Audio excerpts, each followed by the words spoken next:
I'm going to be explaining the new best method for structure glitching and a bunch of really cool uses for this glitch. This is one of the most useful building techniques in all of Lumber Tycoon 2, and it can really transform the level of detail you can put into your builds. It's even useful for building logical contraptions like hiding wires in walls, and overall it really just makes building a lot less limited in Lumber Tycoon 2. So I'm going to show you a few different methods and tell you which ones are the best in different scenarios, and then afterwards I'm going to show you some of my favorite things to do with this glitch to spice up your builds.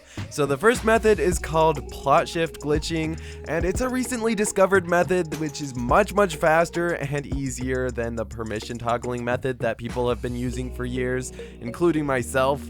This new glitch is an absolute game changer because it makes things way faster.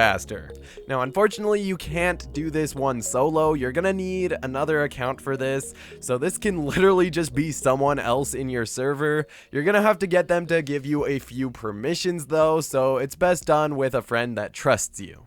Now, if you don't have a friend, you can just use an alt. Just pull up another device like your phone or an Xbox or a tablet or a PS5, whatever it may be. You just need another device that can run Roblox, that has a different account on Roblox logged in that's different from the one that you're using right now, and then just join your main account on the alt. Obviously, if you're on a VIP server, you're gonna have to make sure that the alt is invited to join the VIP server. And the alt or friend is going to need land for this, by the way, so if you're using an alt without any slots, you might have to give your alt a little bit of money so that it can buy some land. And basically, your alt or friend will need to give you the visit property permission as well as the destroy objects permission. So yeah, that's why this has to be done with someone that trusts you, because not everyone is going to be okay with giving you the destroy objects permission. And make sure they only give you these permissions and that no other permissions are checked, because some of the other permissions will make the structure actually place on the other base, which is not what you want. And now basically you can just place any structure you want to place another structure inside of on the base. If you've done it correctly, the structure should disappear on your end, but it will still be visible on your friend's screen where it was on your base before you tried moving it. And if that didn't work, check the comments of this video, since it is possible that the developer could change something in the future about how permissions work, which might break this method. So I'll post a pinned comment announcing if that ever happens. But if it did work, that structure is now still there according to the server, but to you it's gone.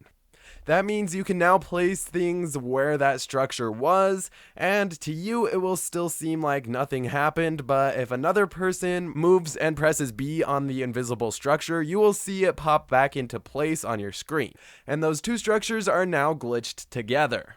You can also make the invisible structures reappear for every structure that you've done this with at once without another person, just by reloading your base. So that basically means that the other person doesn't actually have to do anything, they just have to have their base loaded. So you could literally just have your friend in the server, you give them those permissions and they do the same for you, and then you can just glitch whatever you need whenever you need it, and same with them.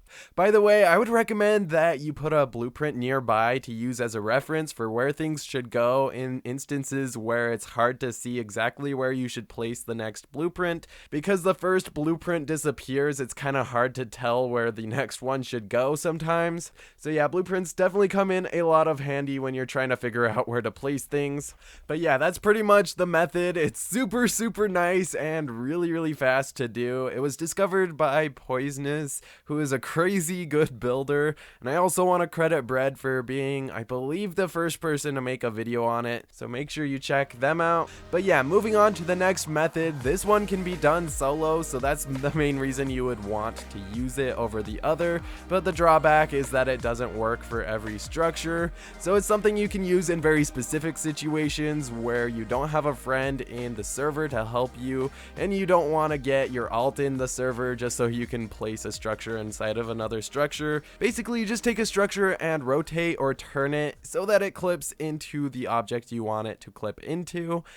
You can't move your cursor, otherwise it might not work. This doesn't work for structures that aren't long, so a tiny floor, for example, won't work because turning it does literally nothing. I mainly use this for 3 stud gaps where I want to save some wood, so instead of placing 3 tiny floors to fill it, I'll just rotate a post in there and call it good. Now, you have to have enough space to do that, and just note that if you rotate it vertically, it won't be on the vertical stud grid. So for example, this post sticks up half a stud when I rotate it in. This happens vertically but not horizontally, since structures are locked to the stud grid horizontally. Just make sure when using this that any Z fighting will be hidden, since glitchy surfaces can be kind of bothersome. So like I said, it comes in handy in some situations, not all though, so the first method is still the best for general use. Now the next method is the permission toggle method I mentioned earlier, where you basically just have a friend or alt move a structure, then you unwhitelist them, and then they press B while placing the structure.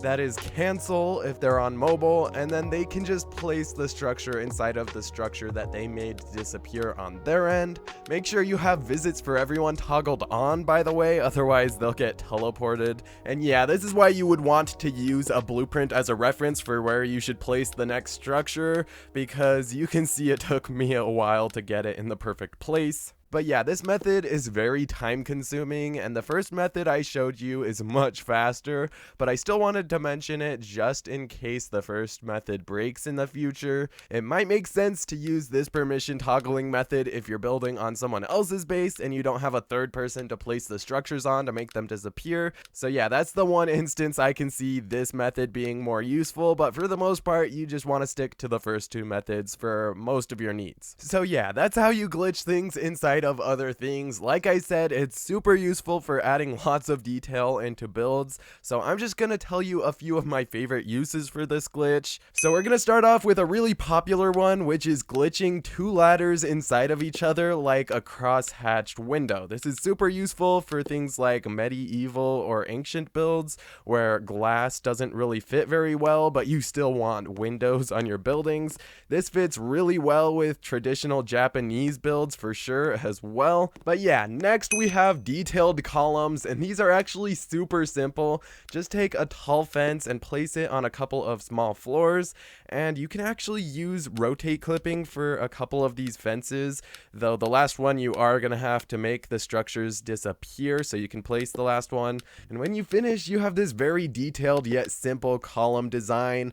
Just put a couple small floors on top of that and use them to support like a porch or an awning or a pergola, whatever really needs support on your base. These columns will make it look really, really good. You can make the gaps on the top of the fence go away, by the way, if you just glitch a small floor into the top.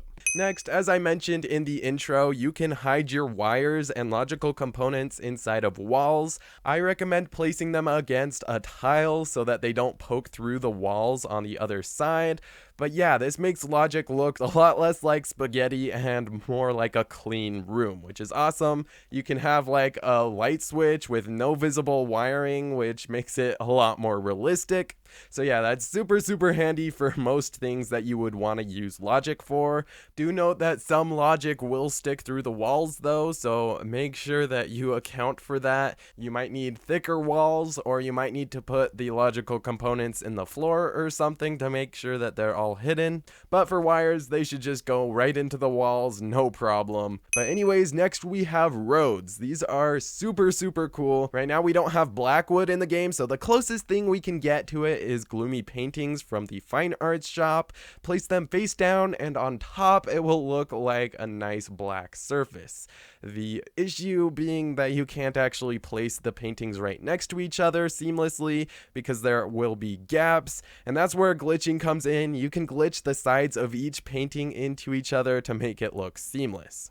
Next, you can use this for seamless diagonals, like for rug patterns, just by placing wedges together seamlessly. So just take a wedge, of the same type that you've already placed down, and then make sure that it's filled in with a different wood so that you can actually see the difference, and then just glitch it in upside down, and just like that, guys, you have a seamless wedge, which you can just use for all sorts of things, honestly. If you place it sideways into your floor, one tile up, it will actually look like a beautiful rug. You can make really cool patterns with this. And yeah, this is just a really cool way to add a lot more detail into your builds. I'm sure you can get really creative with what you can use that for. But anyways, next we have window frames. Basically, just make your glass panes disappear and then use tiles to outline the window inlet. And just like that, you have a nice window frame. This literally takes your windows from a 4 to